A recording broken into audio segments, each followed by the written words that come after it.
Hi,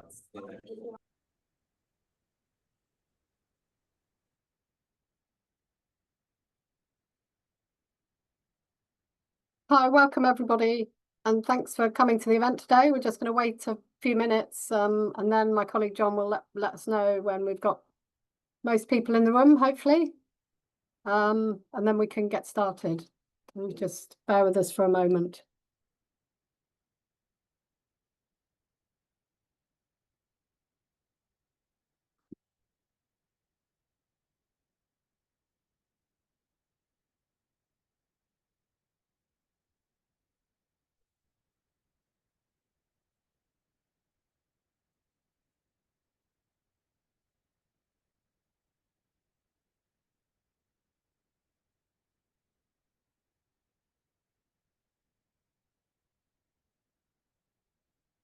So welcome to anybody who's just entered the room. I'm not sure, John, how we're doing for people in the room now.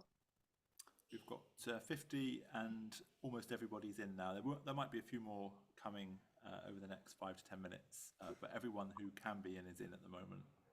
So if we just give it a minute or two, that'll be good. Yeah.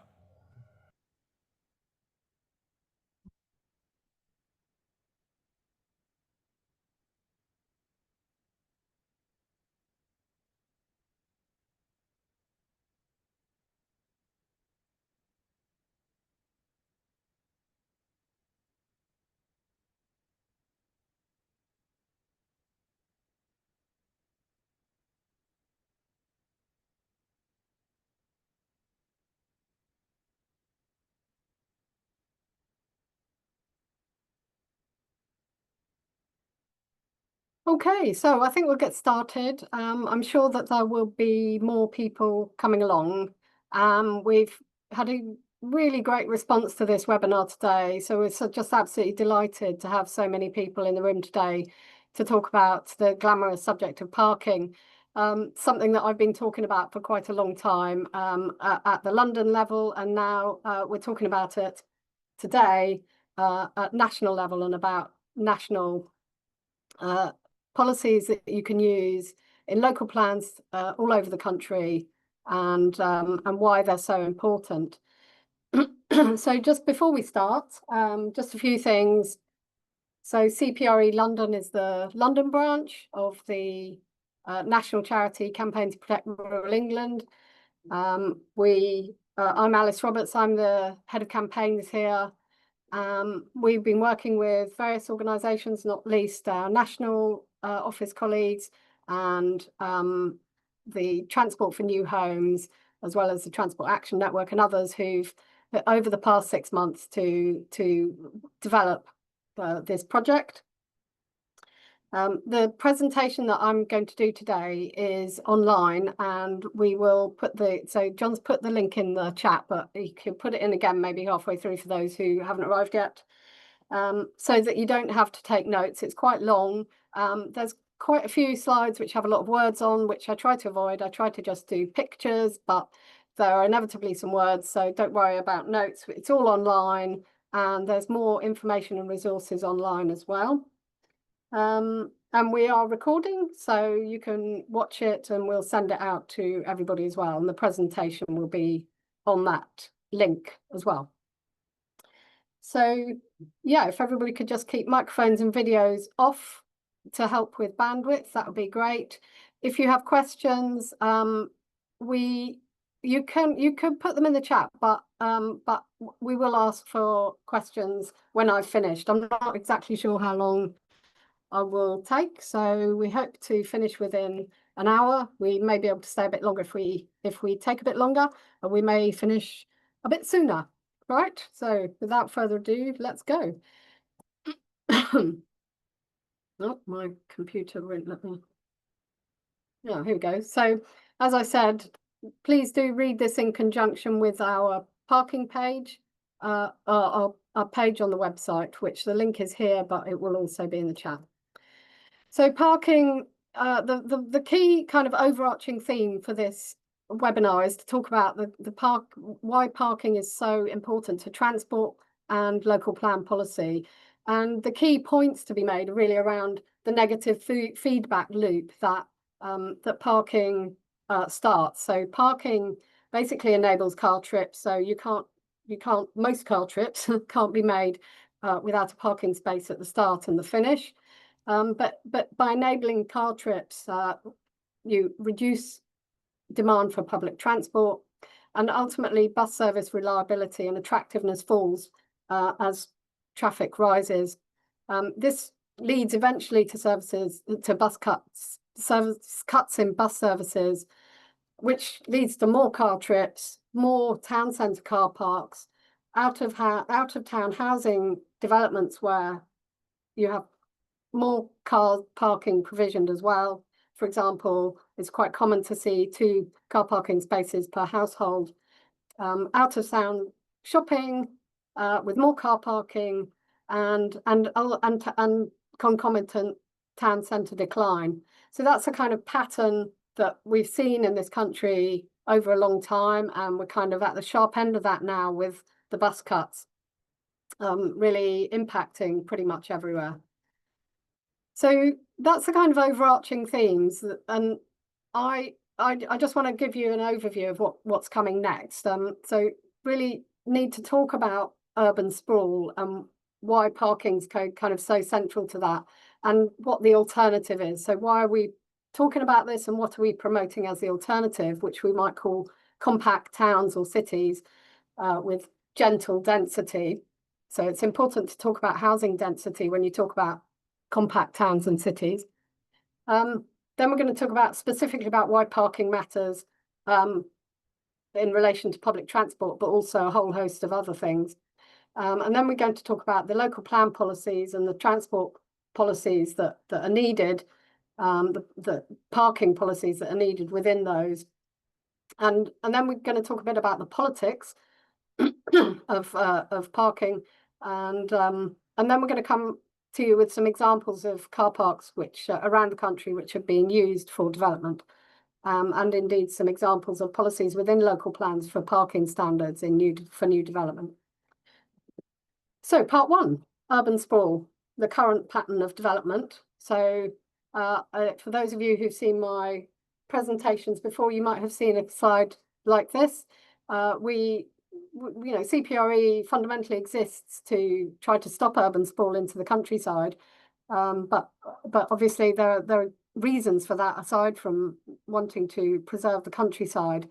So the alternative to urban sprawl is what we might call compact cities, which are characterized by higher density housing, low numbers of cars per household, as low as 30 cars per 100 households. So that would be 1 in 3 in areas of inner London or other inner parts of other big towns and cities.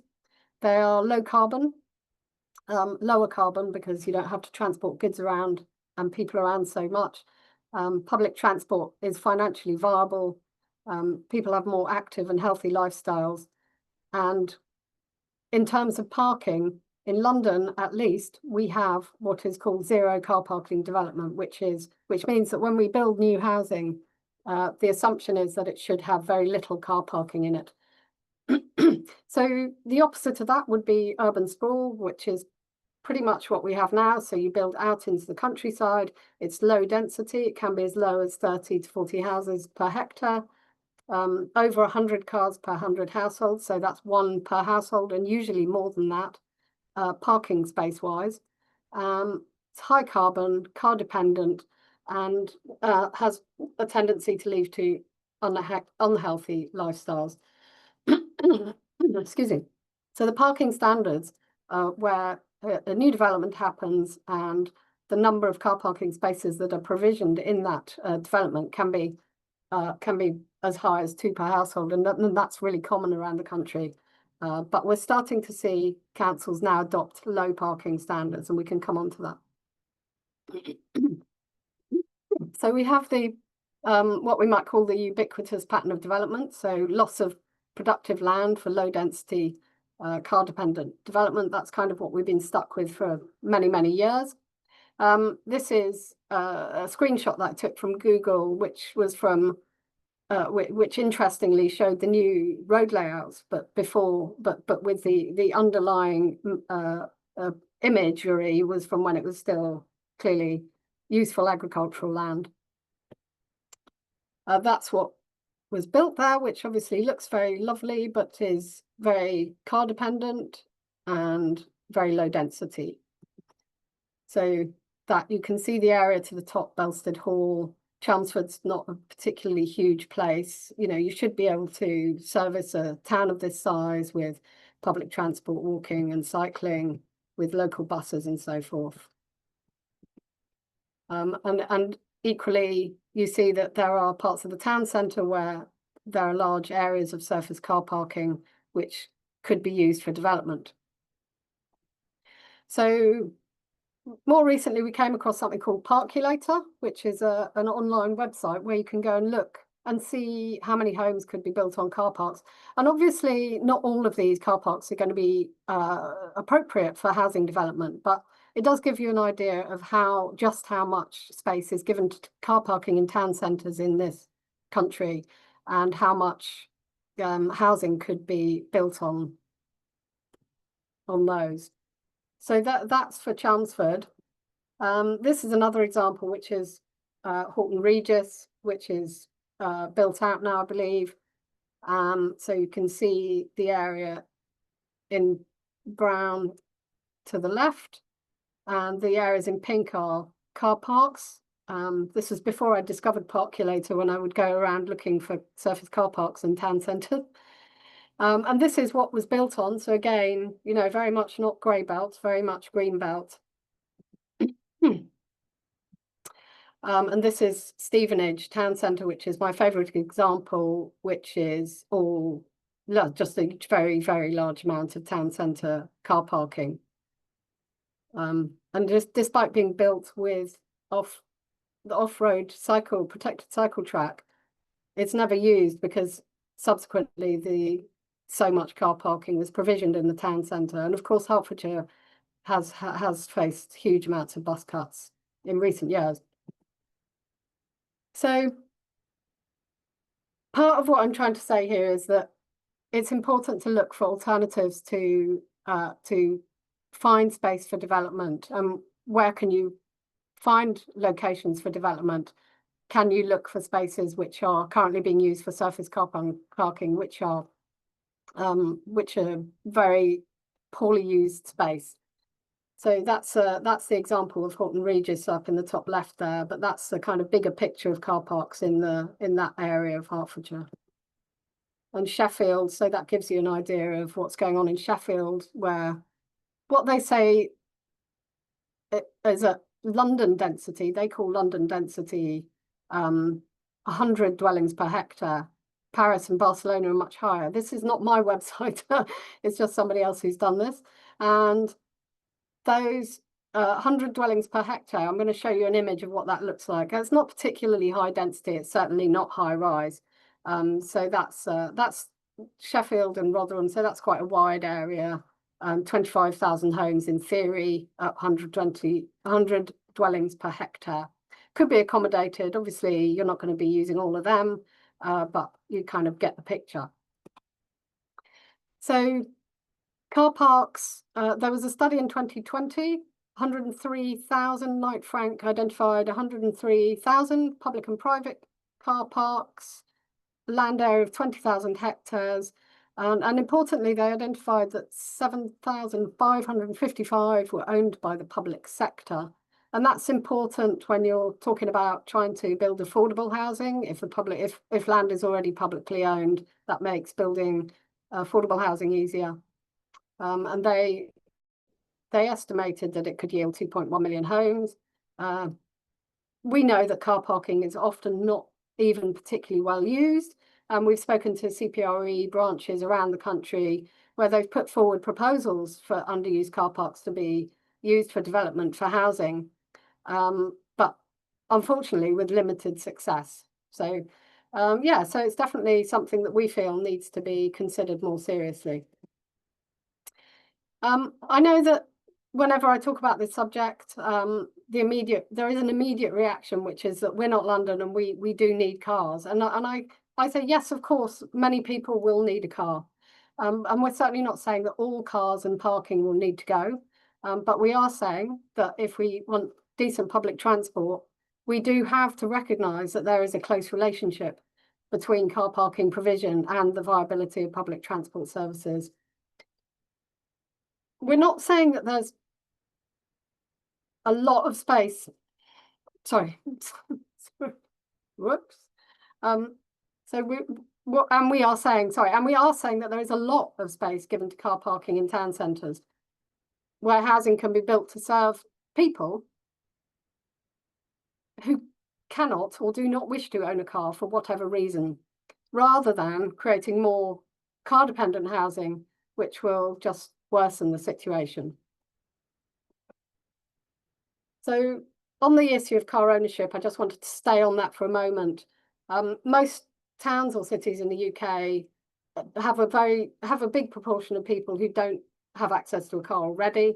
So we're talking about those people as well. They need to be considered when planning transport and local plans, and indeed people like older people who may actually prefer to move to somewhere where they're closer to amenities and services, or families who may feel that it's easier for them to live in a town centre so that they don't need to drive kids to school or teenagers to places, that kind of thing. And there are lots of reasons why people might want to live in town centres and want to live or not be dependent on a car. And those people who cannot own a car or for whatever reason don't drive, obviously poor public transport impacts them the most. Poor public transport is a well-documented disaster for local economies, because if you don't have good public transport, labour markets shrink and consumer markets shrink. So this is the census data mapping for that you can look at for how many households don't have a car. I've put the link at the bottom of that. So that's an example in that area of Nottingham, 38%, so well over a third. Sheffield heading up towards a third. Again, London's different. This is something I hear a lot. And again, I completely agree, but mainly because we have regulated transport in London. Bus franchising is coming, and that hopefully, and that will finally give other parts of the country an opportunity to integrate transport and land use planning. So this is a massive opportunity, and that's one of the reasons that we want to talk about this right now. I think also what I'd say is that change won't happen overnight, but we have to start somewhere. And this presentation really is about where we start and why we think starting with parking can have significant benefits. So what's the alternative? Compact cities. There's a nice kind of image which is trying to demonstrate a compact city. I'm going to talk a bit more about that, but before we move on, I want to make sure that I've mentioned this publication, which is Create Streets in Sustrans, Stepping Off the Road to Nowhere, which is a detailed case study of how to shift to a more sustainable pattern of development, and most importantly, to capture the funding for public transport improvements. It's a really important read, so please be sure to read that in conjunction with this presentation. So that's the link to that publication for those who haven't seen it. So better alternative, compact towns and cities. So we feel that building out is the worst possible option. We lose our countryside, but we also create high carbon, car dependent, unhealthy sprawl. We advocate instead for compact and efficient cities, which are low carbon, where people get around by public transport, walking and cycling, and can live close to jobs and amenities, and where parks and green spaces are protected for health, recreation, sport, and nature. So we create these compact cities by using land efficiently, recycling sites in need of regeneration, using space better, and moving away from car use, which is space inefficient and has many other unwelcome impacts like air pollution, noise, and road danger. So there's a few more publications there that I've done over the years, which you might want to look at. And I'm going to talk a bit more about density in a moment. But you can also have a look at those at your leisure. So why is higher density living something that we should be looking at positively, I suppose. I think often we feel that people are concerned about density, high density, high-rise housing, and then that's entirely understandable. But I do also think that we need to look at the positives and think about those. So land's used more efficiently. There's a much bigger range of shops and services which can be supported. The cost of personal transport reduces as density increases. Better transport means better access to jobs, amenities, leisure, and so forth. At higher densities, fast, frequent, reliable public transport systems can become fully effective with dramatic reductions in energy and costs. There's the reduced cost of providing services such as water, gas, electricity, and waste disposal. The cost of transporting materials declines. And then we talk about isolation and social exclusion for older people or people without a car. That can be reduced. Density can impact on affordability, as the cost of land per dwelling can be lower. Higher density can create more vitality and diversity, can create new employment opportunities, and ease of access is a key factor which has critical implications for sustainable quality of urban life. So that's a more general statement, but hopefully that gives you a feel for why we feel that there are really important reasons why we kind of go right back to this argument about planning. If we plan for urban sprawl, then we get a certain way of life. If we plan for compact, efficient cities, we get a different way of life. And I think that's really important. That's a really important one to think about. So I did say, what does density look like? And I would show you what that looks like. There is another publication that I've done some years ago, which takes various different densities, which you can look at your leisure. And the link is here. But this is what 100 dwellings per hectare looks like. And as you can see, the parking has been set to the outside of the development, so that not loads of space is taken up by parking. But also you can see that it's not high rise in any way. It does have a mix of flats and houses, but on the whole, it doesn't feel like town cramming. Another slide that I show to kind of give a feel for densities is this one, where on the left you see a kind of suburban semi kind of layout, and that's density is 25 dwellings per hectare, which is extremely low. When you compare that to like a Victorian terrace street like that on the right, that's 69 dwellings per hectare. And really the numbers that you need to support public transport are in the realms 60 to 100 or over. Those are the figures that I've been able to come across. So we're not looking at needing huge high density development to support public transport better, but we are talking about the need for more than what we see on the left here, and certainly more than 30 or 40. So parking. Hopefully you're starting to get a feel for why we feel parking matters so much, but let's go. So availability of car parking is a major determinant of travel mode. Over provision undermines the financial viability and attractiveness of public transport and active travel. Too much parking, especially low-cost parking, starts a negative feedback loop. So this goes back to what I said at the beginning. It reduces demand for public transport as more people drive, but also as bus service reliability and attractiveness falls due to rising traffic. So this causes cuts to public transport, further undermining services, creating more traffic and more pressure for car parking space. So you will probably all be familiar with public or residents wanting more car parking and wanting it cheaper. And so what we're saying is that this is where the problems start to really hit home, when it gets to the point where car dependency has forced a situation where there really are no other options, and so yet more and more parking is provisioned, and the problems just get worse and worse. So and then those without access to a car have their opportunities reduced more and more, so their mobility is curtailed.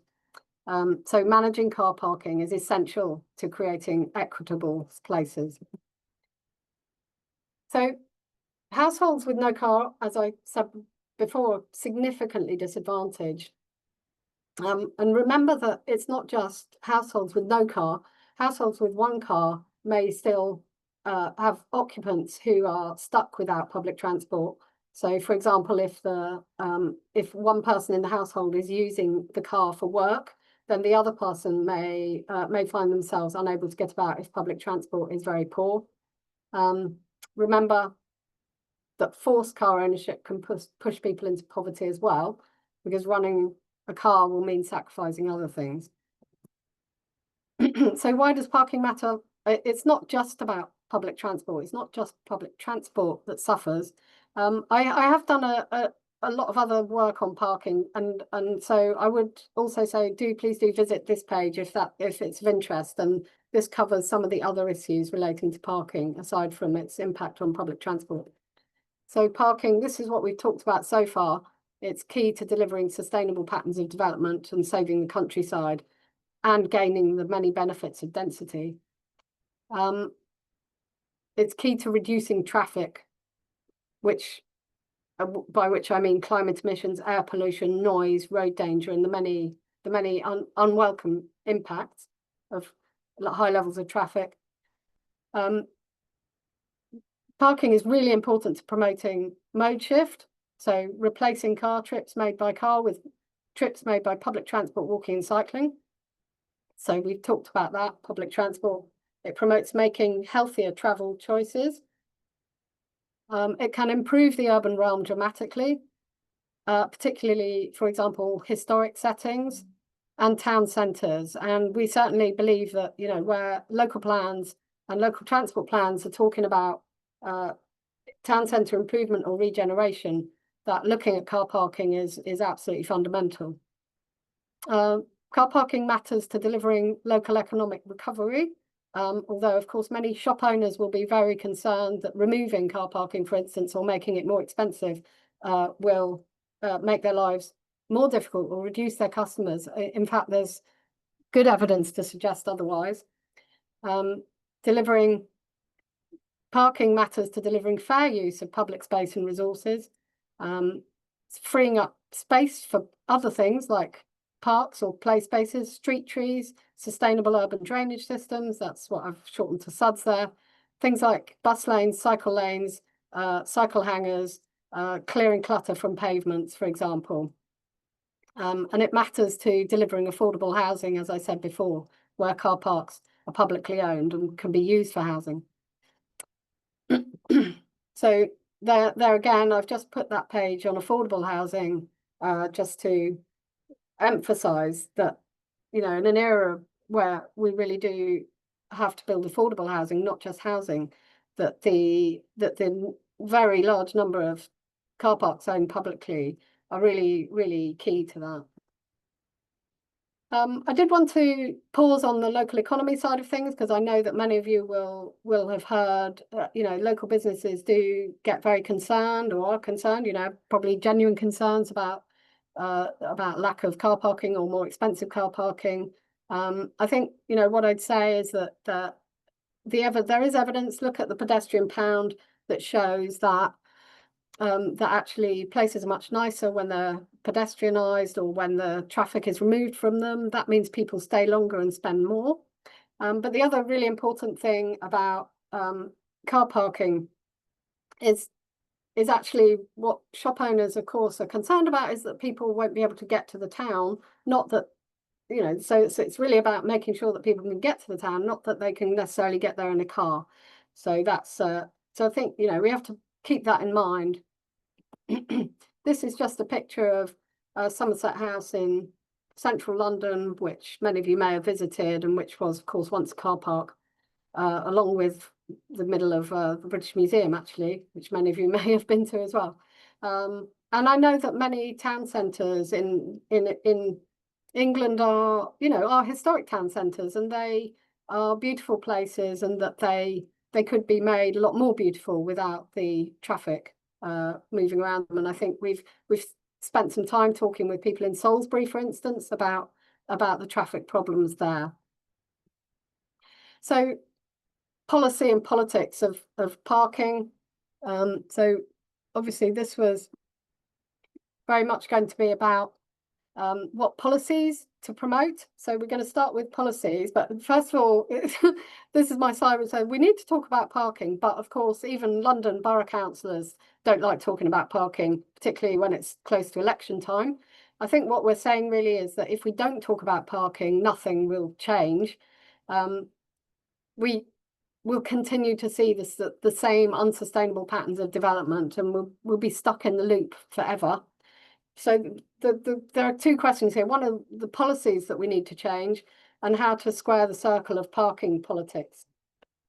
So starting with the policies, so appropriate local plan policies, and I have started to talk about some of these, so these hopefully are familiar now. So the local plan, fundamentally the local plan needs to be underpinned by a sustainable transport plan. In fact, we need integrated transport and land use planning. So we definitely need to be asking for a much closer relationship between the two documents, preferably planned together. And they need to have mode shift targets. So that is a clear target to shift the number of trips made by car to in favour of public transport, walking or cycling. New housing must be planned in a sustainable location. That's an absolute must. And what we're saying is that there are many sustainable locations in town centres which are currently surface car parks, which could be used for development, either housing or mixed use or commercial. New housing must be planned at appropriate density to support public transport. We've got to move away from 30 to 40 dwellings per hectare and 2 cars per household. So parking standards, appropriate local plan policies. So we can, and some councils already do have strong parking standards, which are either say that new development has to have very little car parking or none at all, particularly in town centres, obviously, safe for disabled parking. Councils should be seeking actively the redevelopment of surface car parks and big box retail sites to make better use of space. When big box retail sites are what you would see the out of town shopping centre, but actually where they're in town centres, they could be used better. It's probably a little bit harder to do to completely convert an out of town shopping centre, but ultimately that's where we need to be.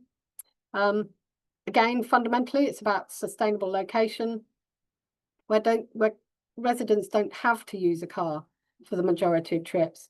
And of course, appropriate local plan policies should have, local plans should focus on their town centres and what their, special documents which set out what they want to do with their town centres, and making them less car-centric essentially makes them better places to be. And planning that is really important. So that needs to be in there too.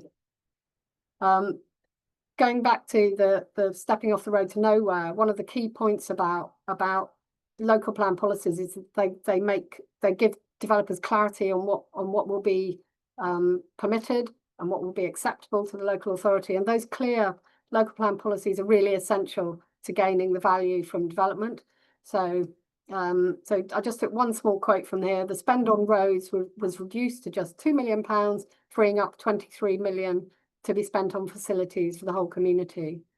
So what that's trying to say is that if you plan a development out in the urban sprawl type development, you are spending money on roads. You're not able to take that value from that development and actually use it to develop your public transport services and so forth.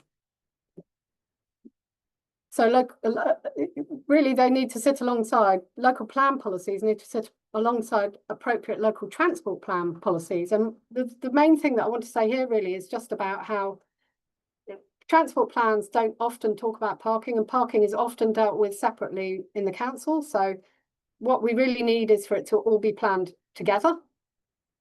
Local transport plans need strong policies on residential and destination parking.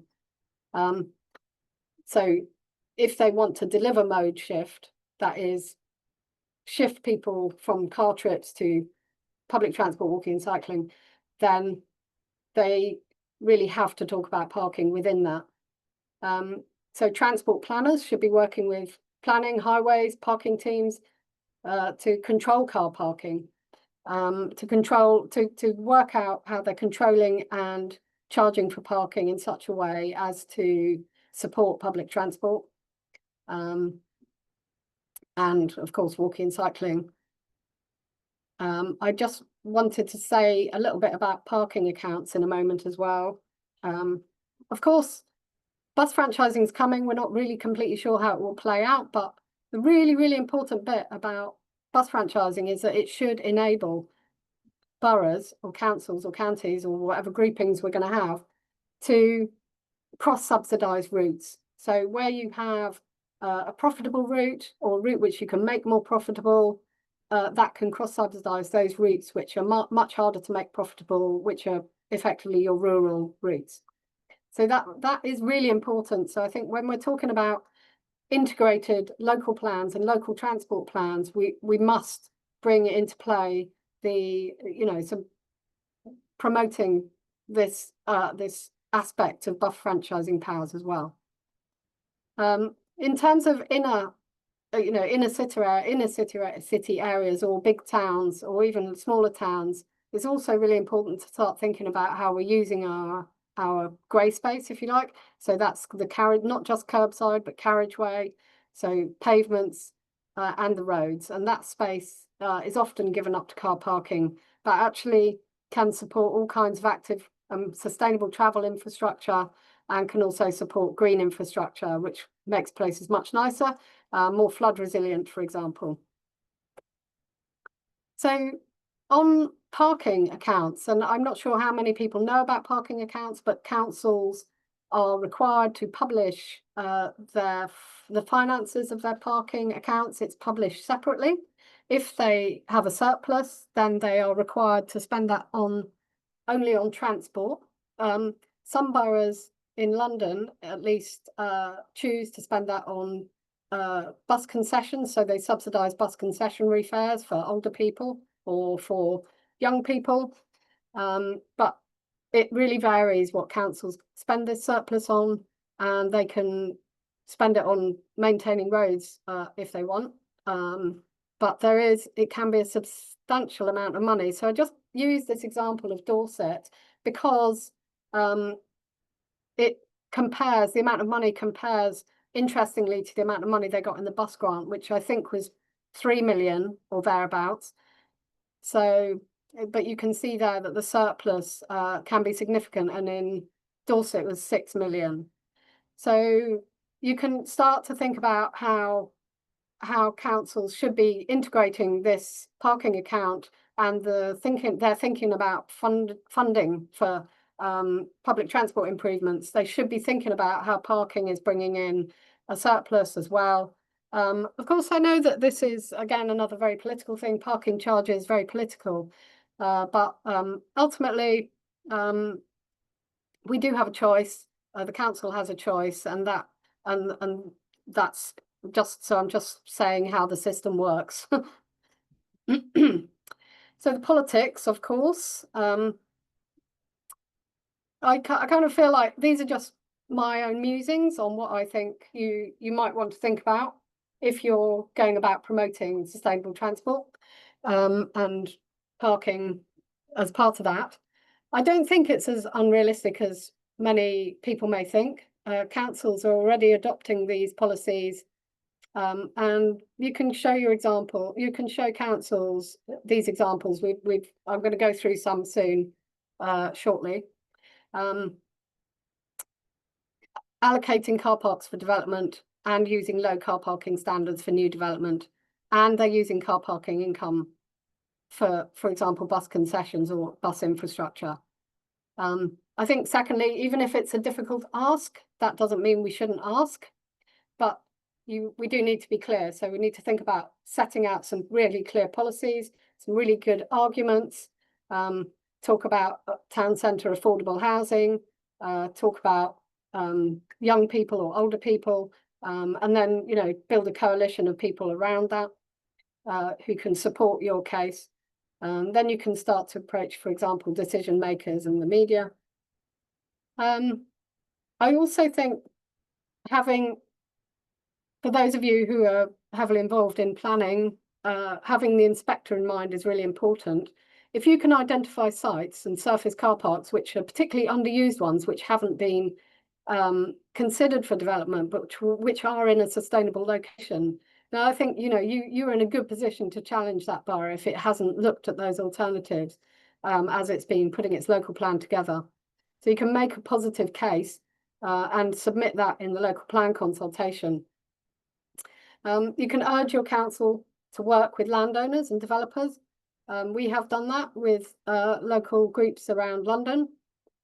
We've submitted, sorry, you can submit, yeah, like I said, you can submit the locations you've identified and maybe a short summary assessment of what you think it, you know, it's the benefits of developing that site would be to consultations. You can be ready to raise so when you come to the examination in public, you know, you can be ready and you've submitted all of that and you can raise those with the inspector. So yeah, pointing to inconsistencies in policies as well. For example, if you've seen that the council has said on the one hand that they have, you know, that they've committed to tackling climate change or to air quality or other issues, then you can point out that, you know, that they have failed to do so by not looking at a sustainable location. I think local government reorganisation and bus franchising powers are a huge opportunity. So that's what I'd mentioned before. I think there are really good arguments. And so, you know, voters are concerned about countryside development. They are concerned about bus services, and councillors are concerned about the housing crisis and building new council homes. So you know, I feel that there are really strong arguments. It's partly about finding the right way to present those arguments. Talking about town centre regeneration, about buses and labour markets and local businesses, and talking about building affordable homes which reflect need locally. So finally, the examples. This is what you've all been waiting for, where car parks have been built on. So this is first example, Bolton Chorley Street car park. That's what it was before. That's what it is now. That's been built out, I think. That's some statistics. So if you come back to this, you can look at it. Hornchurch, Dorrington Gardens car park. So that's the old car park. That's, I guess, a visualization of the development. We have tried to make sure that we picked developments which are definitely going ahead, either going ahead, completed, or definitely going ahead. That's the site. So you can see that's more of a kind of inner urban infill site. That was what was planned. Then we've got Cheltenham North Place car park. So that's a very big car park there. And hopefully it will be a lot nicer and a lot more better used if it's developed. That's the North Place car park now. And this is Bradford-on-Avon Mill Lane car park. So you can see the white square in the middle there, quite a small one. A small site. Bournemouth, Durley Road car park. That's that site there. And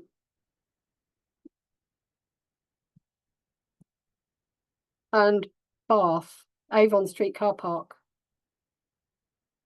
And that takes us right back to the picture that I had at the beginning on screen. And that, interestingly, is what it used to be, apparently. So before there was a car park there was housing and building there. And that is what it is now.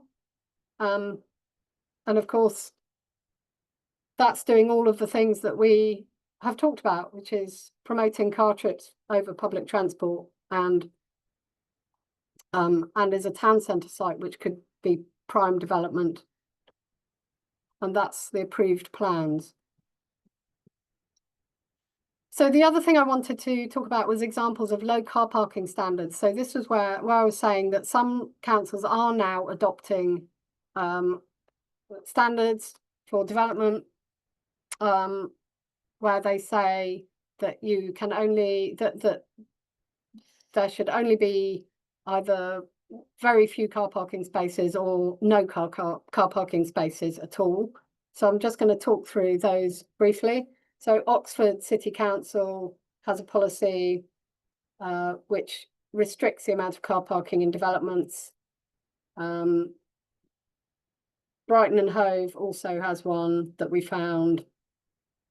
They do tend to be about locations in the town centre, which is entirely understandable.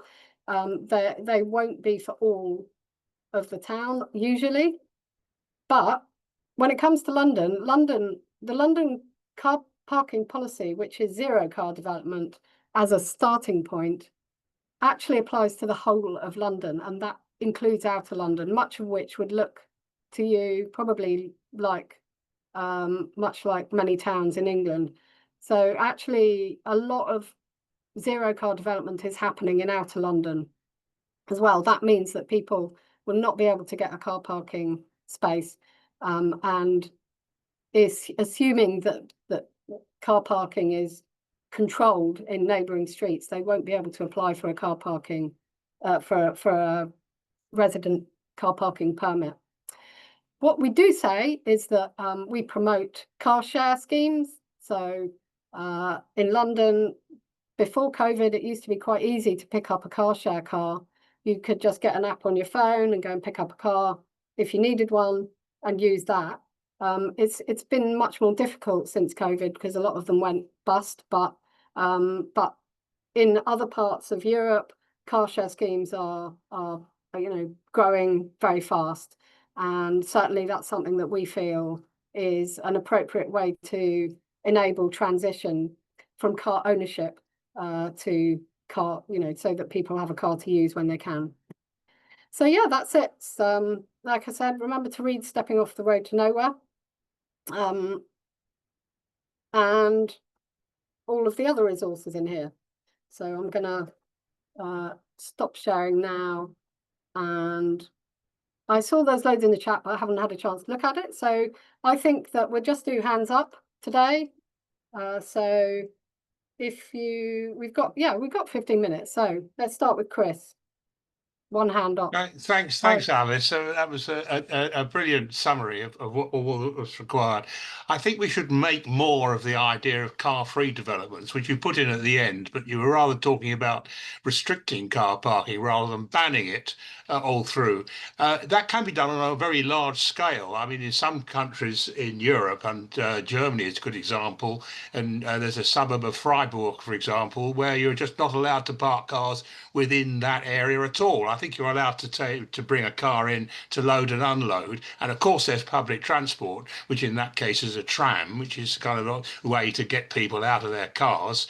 But if you want a car, then you have to park it in a multi-storey car park on the boundary of the town. And the spaces there are quite expensive, so it discourages you from doing that. But if you really have to, you have a car there on the outskirts of the zone. So I think that should be stressed. The other thing on car-free developments, you're quite right. I mean, I was going to say this, but you said it actually. Car-free developments have to be associated with controlled parking zones, because otherwise then people will simply park on the street and block up other people's plans. So thank you very much, Alice. No, not at all. And thanks, Chris. And Chris, I know Chris because he's from London. But we work together in London. But of course, I've spent the last few months talking to people around the country, and I think that a lot of what I've said today reflects the extreme nervousness about car parking and just the fact that people have been left car dependent in most of the country, and public transport is really bad. So I just feel like you know, we have to be, I'm just trying to reflect how difficult it is to campaign around this subject in the rest of the country. But yeah, I totally hear what you're saying. So Edward. Hi, yeah. Just thanks very much for the presentation. I really enjoyed it, and very relevant to stuff that I'm doing. And I'm the planning manager for Lancashire, Greater Manchester, Liverpool City region. So we've got one in Wigan right now. They're allocating sites outside of Wigan in the green belt. That's what they want to do in the emerging plan. But there's no link whatsoever to sustainable transport in it. They said they have an objective about sustainable transport, but it doesn't integrate with land use. So this is a big problem. And I was actually looking through the NPPF because I thought, well, there's lots of sustainable transport in there, but I couldn't actually see anything in the NPPF that says transport and land use need to be integrated. And I think like that's such a basic element of planning, and I'd never really noticed it before, like that it's actually missing, you know, because I thought there is stuff Yes. in sustainable transport, the lack of integration, it never really quite realized how bad it was. And you know, I wonder if maybe this is something that, you know, we should be Yeah. getting onto the government about and saying it needs to be in the NPPF. So just wondering. Definitely, definitely. And I think that the very small words which say vision-based transport is the only thing, but it's like, right, what is that going to do and be? But what I would say is that in London, you know, you do have the power, councils do have the power to do this.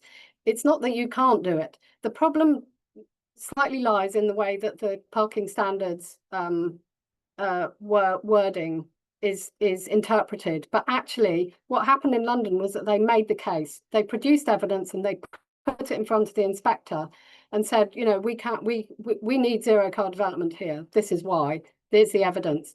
And that's how they managed to get it through, and it was argued at the examination in public. So I think Sorry, who presented yeah, the I evidence? mean, Was that the council that presented yeah. the evidence? Okay. So Yeah. in London, it's the London plan. So we have a planning Yeah. framework, which is London regional wide. So it's a bit different, but so it was the Mayor of London that presented that to the inspector, and basically it was questioned, but they had evidenced it really well. I think Many the problem. problems in the rest of the country is partly about where the transport planning happens at one level. You know, local planning happens at another level. So it's like, how do we get all this together? And yeah, of course, the government should make that easier.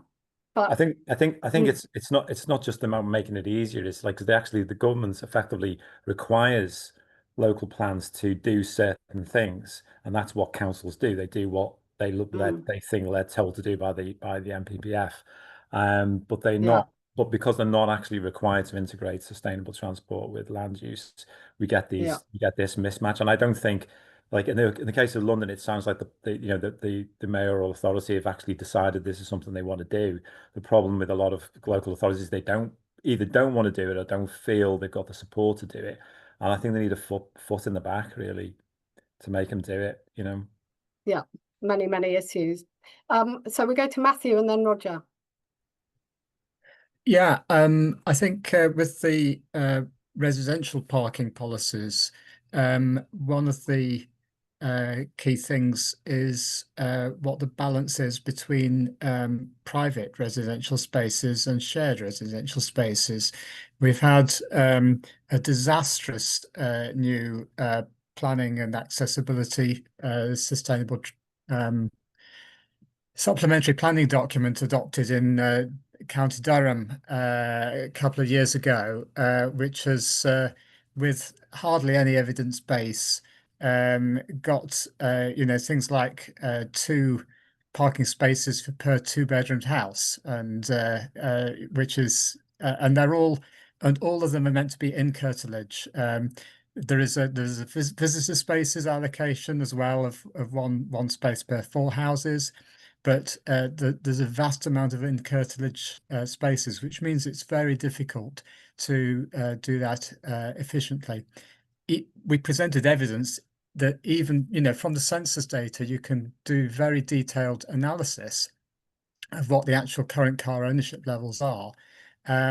We Yeah. reckon that 80% of those spaces are going to be wasted in the 2-bed housing case, yeah, it's very hard to get that across. But when they don't listen to evidence, it's not much you can do. Part of the trouble, I think, was they were trying to do a policy which covered the whole of County Durham, which has very rural areas, but also has very urban areas, without any gradation between the two. So I think that just seems really poor, like really poor. Like, I don't know. Yeah, I mean, I don't even know where to start with that one, really. No. But I do feel like, you know, this should fall in part on the government. But how are we going to make that happen now? So that's, you know, I kind of feel like incrementally trying to push for small bits of change on the basis of positive outcomes. So let's build in the town centre. Let's not build, you know, let's build some flats for people who actually need them and stuff like that. Maybe one way to, you know, to actually promote a positive alternative. But yeah, I totally get how hard it is and how much nobody really talks about parking standards. So maybe we, you know, that's why partly why we're doing this project is because, you know, we really feel the parking standards should be much lower, should be, you know, much more specifically defined and much lower everywhere, really. Yeah. So, Roger.